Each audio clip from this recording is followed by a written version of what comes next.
Now you can set up emergency contacts. We're not going to look through it. Yeah, for sure. You can do that. But the interesting thing, but see, your Yeah. phone is locked. Yeah. But the iPhone has this thing now where it's locked and it can say open emergency contact info. So if you put it in there, it's actually accessible, which from the lock we can screen, still get into it. you can get that eventually part. So we'll get.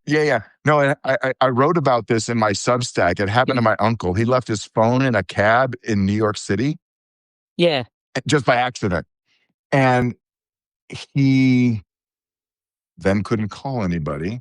And I got a random phone call, and it was a number I didn't recognize, so I didn't answer it, right? Because who does that? And they left me a voicemail. This is the NYPD. This is Officer. I'm like, now, look, I live in Colorado, man. Why is the NYPD calling me? On the other hand, why'd they leave a voicemail?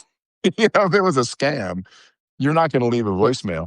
And so, yeah, that's the number, Madam Power. That's the number. That's Jenny's number right there.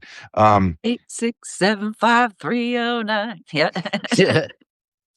So I called back. I got Officer so-and-so. And I can't remember if I called my uncle's number or not, but whatever, it doesn't matter. And then I was like, yeah, a cab driver, he did the right thing. He took it to the nearest precinct office and dropped off the phone like you were supposed to do when you're, I don't know if an Uber driver would have done that, right? But nevertheless, so we're talking, I'm like, yeah, that's my uncle. He lives at this, whatever, that's his address. And, and of course, how do you get in touch with them? So, fortunately, I think he had a laptop, we're trying to text him. This is where you need a Mac because you can send text messages to your computer, but send him an email. I'm talking to my aunt, whatever.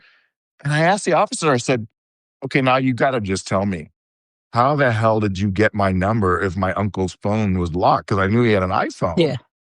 He's like, oh, you're in the emergency contacts and you can access that. Oh, okay.